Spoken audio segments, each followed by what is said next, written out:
Picture चालू करो बे। जय श्री राम दोस्तों, अगर आपके खून में भी राम भक्ति दौड़ती है तो नीचे कमेंट में जोर से लिखो जय श्री राम। देखता हूं कितने भाई अभी भी धर्म और देशभक्ति के नशे में चूर हैं।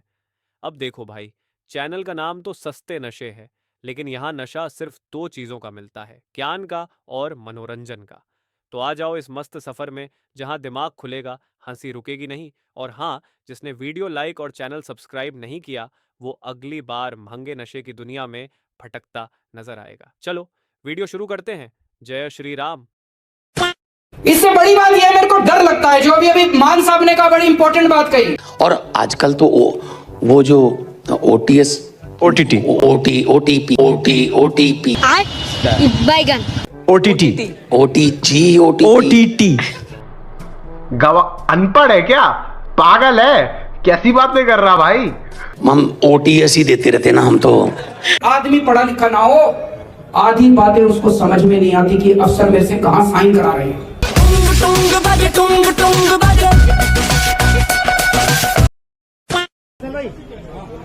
और सरकार स्वीकार नहीं करेगी, लेकिन जो आंकड़े बताते हैं, जो सरकार का अपना सरकारी डेटा है, वो ये बताता है कि सबसे ज्यादा खराब कानून व्यवस्था अगर कहीं दिखाई दे रही तो उत्तर प्रदेश में।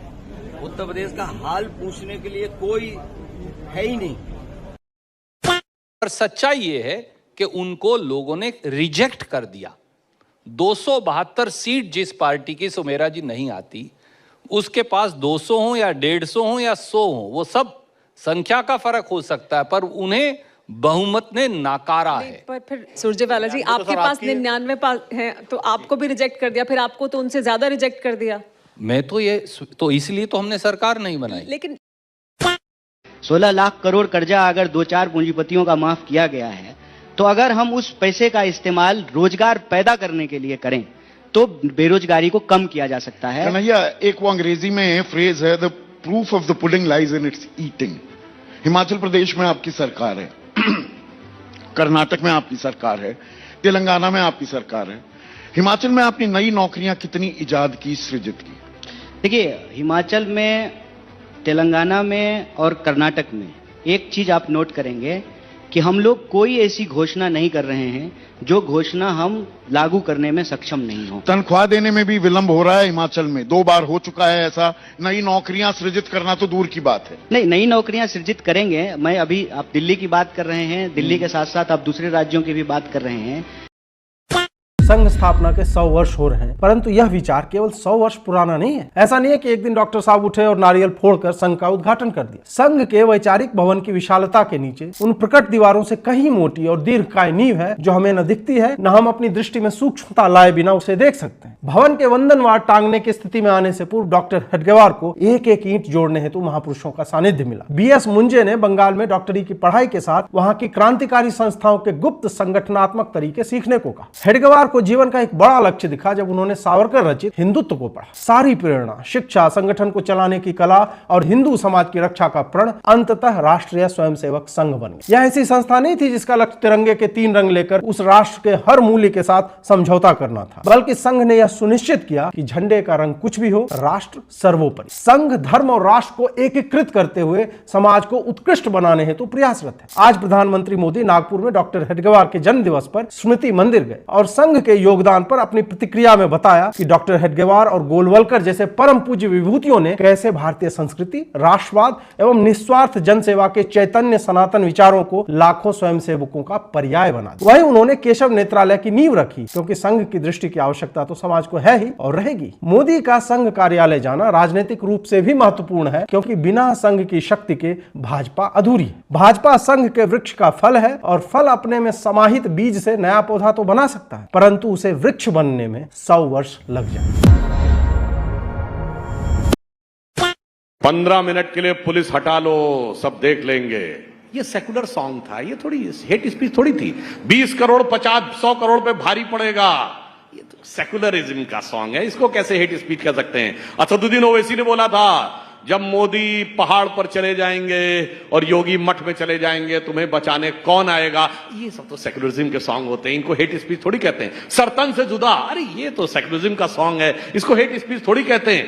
this is the dichotomy of the character, and the intellectual establishment of India has been totally captivated and perverted by these type of arguments, that their view has become so much lopsided that has created this type of situation. Otherwise, if a justifiable approach has been there, I think this type of discontent in the society and reactions in the society would not have been there. ये आगरा का main चौराहा है, लाल किले के सामने वाला चौराहा, और इस चौराहे के सामने अब ये मूर्ति लग रही है लाल किले के मेन गेट के सामने, गोकुला जाट की। वही गोकुला जाट जिसने मुगलों को नास्ते नाबूद कर दिया था और मुगलों की सल्तनत को लाके रख दिया।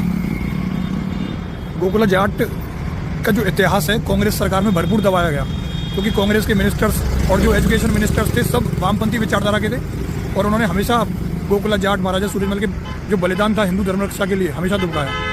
अब बीजेपी गवर्नमेंट बनी, मुख्यमंत्री योगी आदित्यनाथ बाबा महाराज को बनाया गया।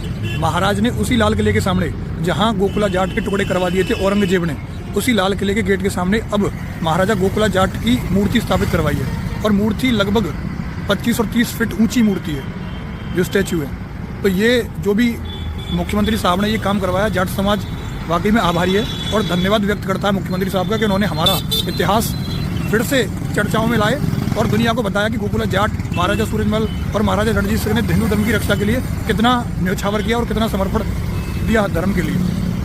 मुख्यमंत्री योगी आदित्यनाथ साहब को धन्यवाद। और सबसे मेन चौराया, आगरा का सबसे बिजी चौराया, वहाँ लाल किले के गेट के सामने किसकी मूर्ति?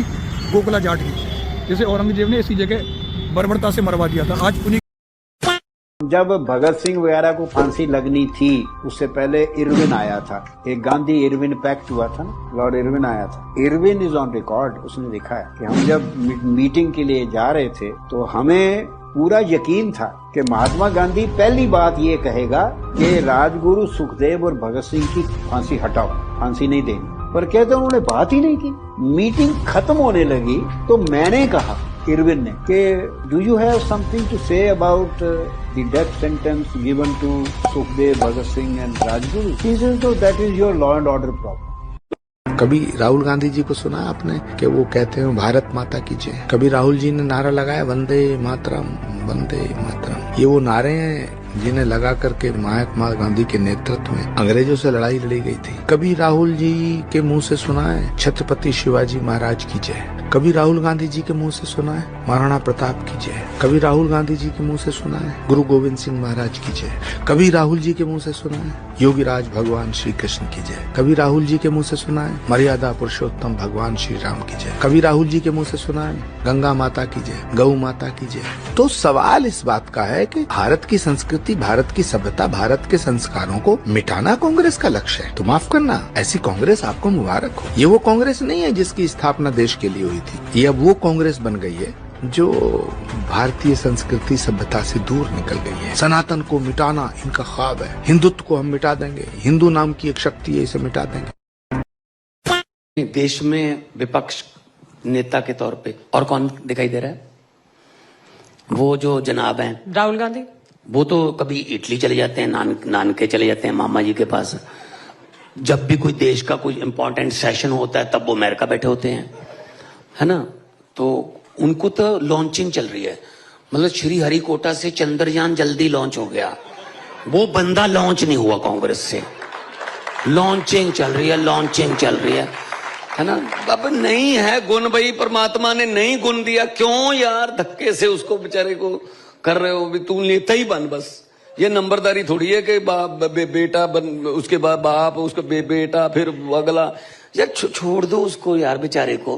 वो दुखी है, बहुत दुखी है वो। कहाँ मुझे फंसा रखा है इन्होंने यार ना।